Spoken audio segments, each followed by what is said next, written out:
I'm Kaylee, and today we're talking about two adaptations of Sense and Sensibility.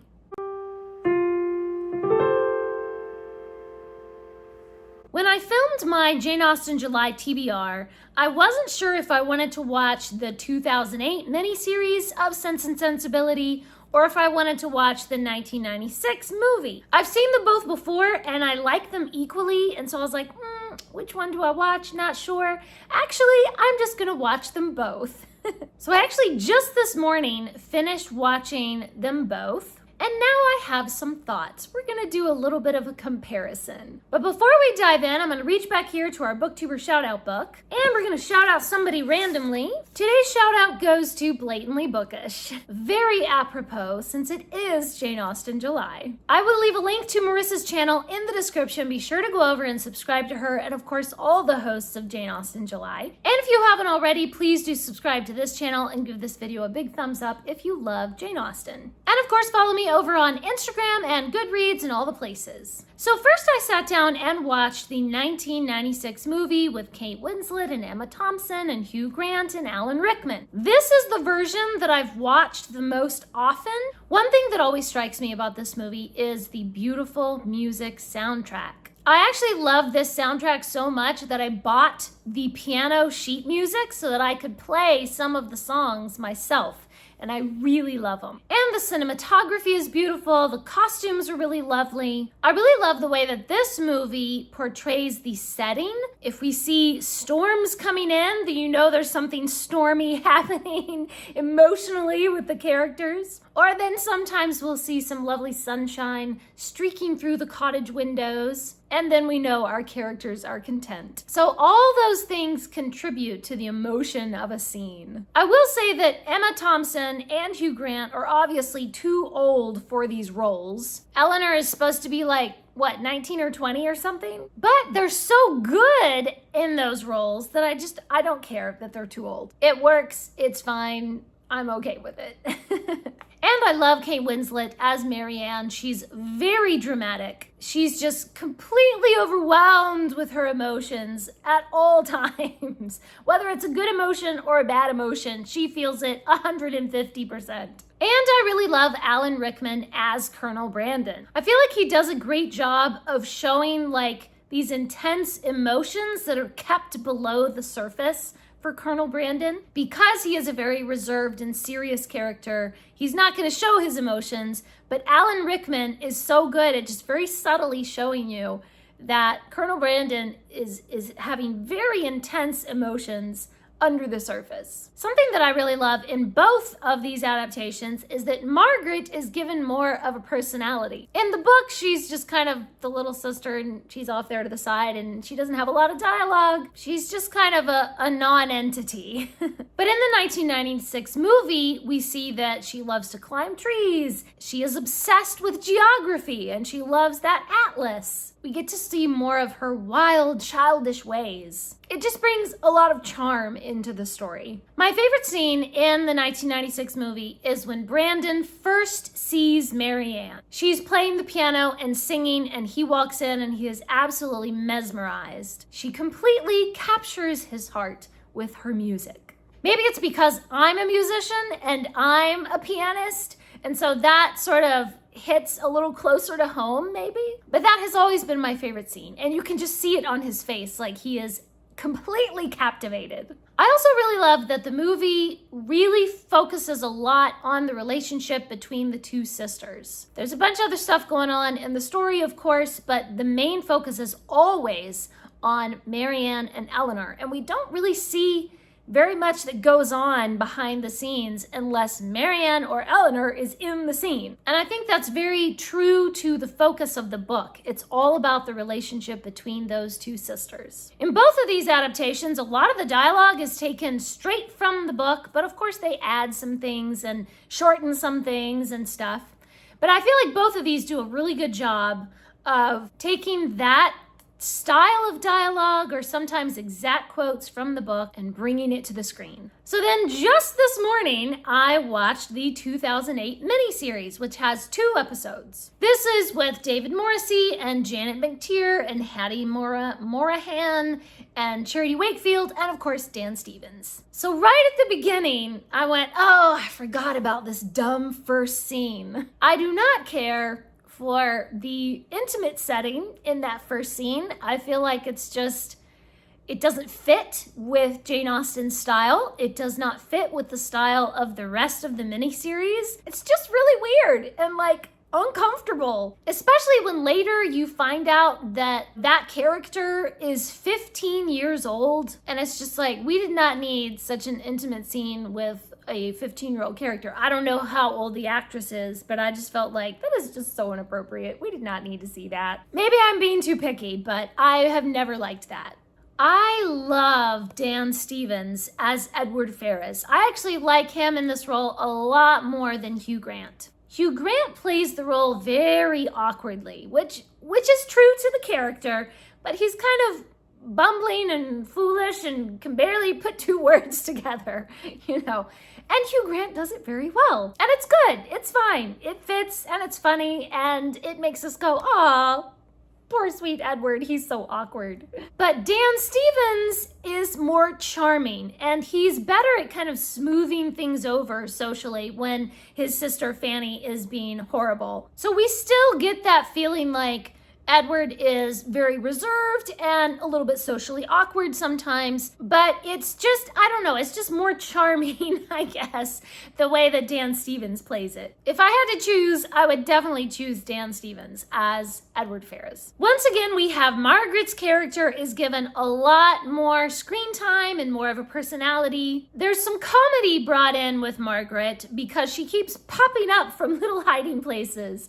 She's hiding under a table. She's hiding under the bed. She's hiding up in a tree. It just becomes really funny after a while because she is constantly just popping up her little head and saying something silly, and it's adorable. It's completely adorable. So I do love Mark Williams as Sir John Middleton. However, I just can't help thinking of Arthur Weasley. I just can't think of him as anybody other than Arthur Weasley. And I had the same problem when I was trying to watch Father Brown, and I was just like, Arthur Weasley, why are you a priest? I'm sorry, I can't even look at him in any other role. Okay, so I cannot stand Dominic Cooper as Willoughby. He just looks so, smarmy or something. He looks deceptive. He looks like a villain. Whereas Greg Wise as Willoughby is much more charming. He has a more trustworthy look. So then it's more of a shock when his character ends up to be evil. This is not a character that you want to cast to look like a villain. And that might have just been hairstyles or makeup. They could have made him look not quite so evil. I don't know. Leave me a comment and let me know. I mean, if the plot twist is that the guy you thought was a good guy is actually a villain, he should look like a good guy. You know what I'm saying? This is the plot twist. So why are you ruining it? Well, I already don't trust him because he looks evil.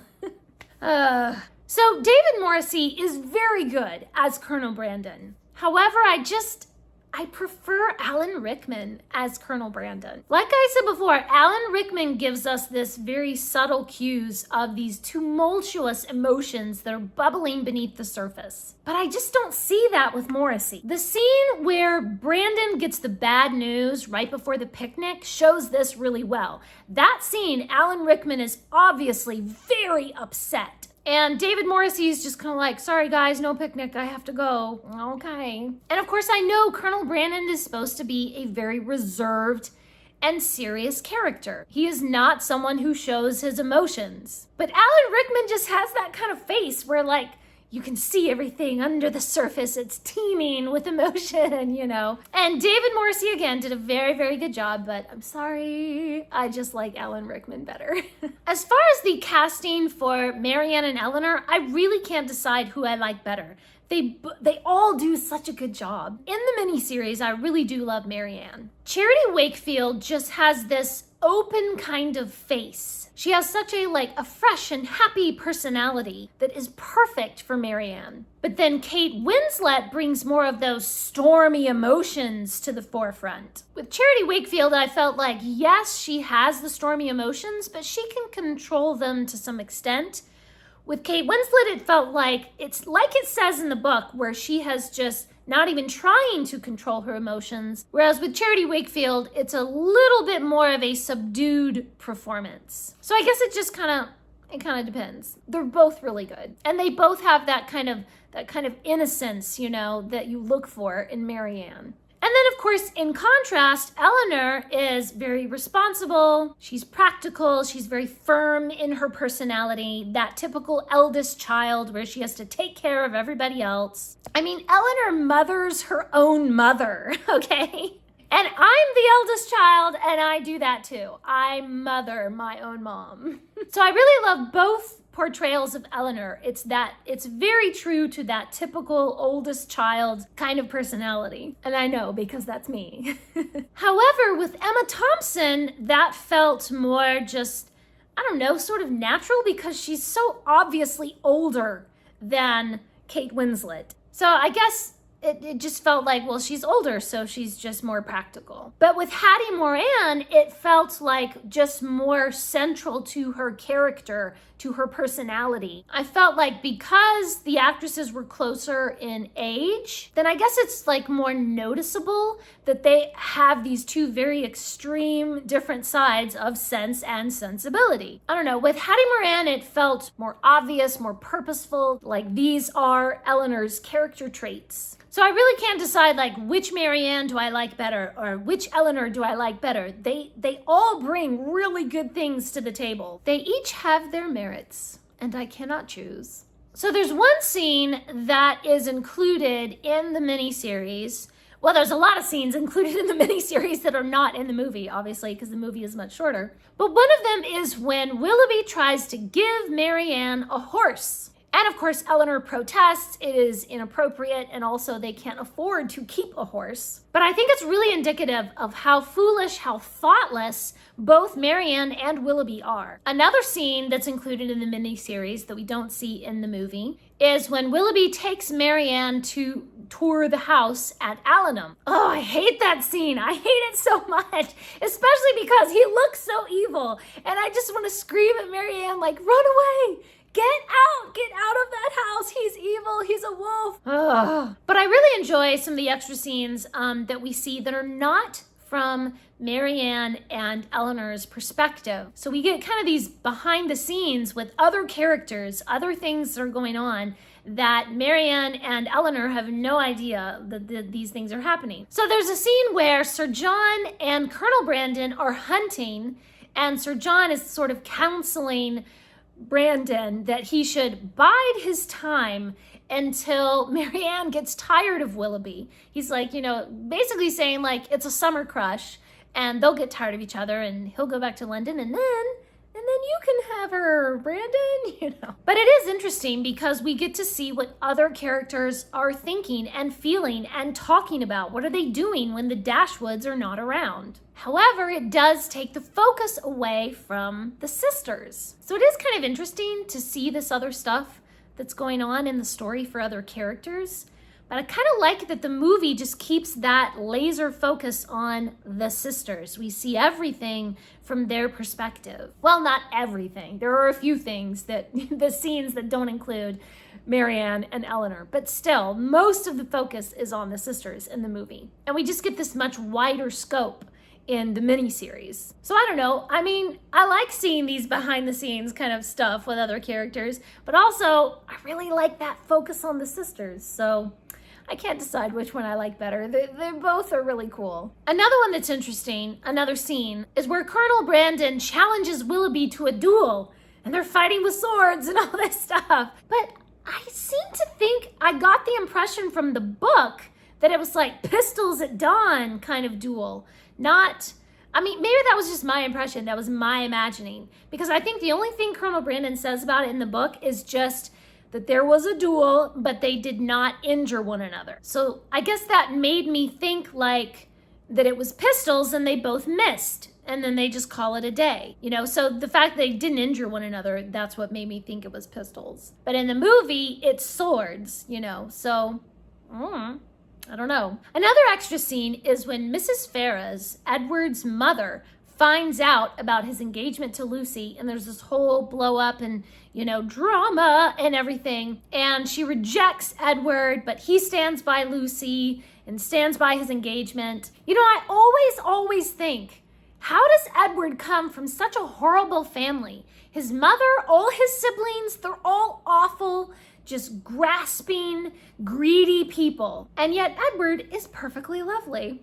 How did that happen? I don't know. My favorite scene in the miniseries is a very small little snippet. It's not in the books. It's just a little thing. So they're at the cottage and Margaret hears like some kind of animal outside. It's like a fox that has barked or something. She gets scared and she climbs into bed with not her mother, but her big sister, Eleanor. And they talk about missing Norland. And Margaret she's missing her father. She's missing her old home. She's just feeling upset. And Eleanor redirects her attention to the delights of the picnic that is coming tomorrow, and she cheers up her little sister. I just love this oldest and youngest sibling dynamic. It's such a sweet moment for these two sisters together. I'm the oldest, as I've said before, and actually the sibling that I am the closest to is my youngest brother. But there's just something so lovely about that family closeness of a much older sibling and a much younger sibling, and that older sibling taking care of their younger sibling. It just touches my heart. I really love it. So there were a couple of things in the miniseries that I was like, is that historically accurate? That looks weird. One of them is when Mr. Dashwood dies right at the very beginning. Mrs. Dashwood and Eleanor and Marianne, they're grieving. And then there's the hearse that is going to the funeral, and all the ladies, Mrs. Dashwood and her girls, all walk behind the hearse to the funeral. I just feel like that is very odd. That wouldn't have been normal, would it, at that time period? And I get it looks super dramatic on screen, and it's a good way to like convey this is their grief and everything. But I felt like that's kind of weird. Or was that not really until the Victorian era that it became less of a thing for women to go to funerals? Maybe in the Regency period, they did go to funerals. I'm not really sure. If you know all that history and stuff, then please leave me a comment and let me know if I'm just completely wrong. Okay, the scene that I hate the most is the scene where Willoughby comes to see Marianne when she's sick, and then Eleanor comes, and talks to Willoughby. I hate that scene in the book. I'm so glad that was not included in the 1996 movie. I do like that Eleanor in the miniseries, she just straight out says, "You are not welcome." I love that she says that. However, then Willoughby tries to defend himself. He tries to make it seem like he's a victim of circumstances. But isn't that always typical? Like the villain doesn't think he's a villain. He thinks he's the victim. And it's everybody else's fault of whatever that happened. I am just done. Done with you, Willoughby. Okay, the other thing about the miniseries is the music is okay. Because I'm a musician, I notice the music. It's just nothing that really particularly captures my attention, though. It's fine. I mean, it serves its purpose in the story and, gives good, dramatic, emotional, etc. elements to the story. But it's nothing that I'm going to go out and buy the sheet music for. One of the things that I really do love about the miniseries is that they included Lady Middleton and all John Middleton's children. I have just never understood why the 1996 movie there's just no Lady Middleton. And then it's like, well, if there's no Lady Middleton, then why is Mrs. Jennings even there? In the books, she's there to visit her daughter and her grandchildren. But if there's no Lady Middleton and there's no children, then why is Mrs. Jennings just sticking around? It's very awkward. It's really weird. So overall, there are things that I like and dislike about them both. If I absolutely had to pick a favorite, I would probably pick the 1996 movie, and I'll tell you why. I first saw that movie when it first came out, and I was 15 years old. But I think I remember like renting it from Blockbuster, but I was very young. I had just started reading through a bunch of Jane Austen. It was all fresh and new and wonderful to me back then. I first saw the 1996 movie of Sense and Sensibility, and I thought it was the most romantic thing that I had ever seen in my life. I got super excited about it. I told all my friends about it. And I think there's just something about movies or TV shows or books that you read when you're young, and it just creates like this special place in your heart. And no other adaptation of anything ever, and no other actors in those roles ever are going to replace that in your mind and in your heart. So while I certainly enjoy the 2008 miniseries, and it has many, many merits and values and excellent casting, if I have to choose, I choose 1996. The 15-year-old child in me still thinks it's 1996.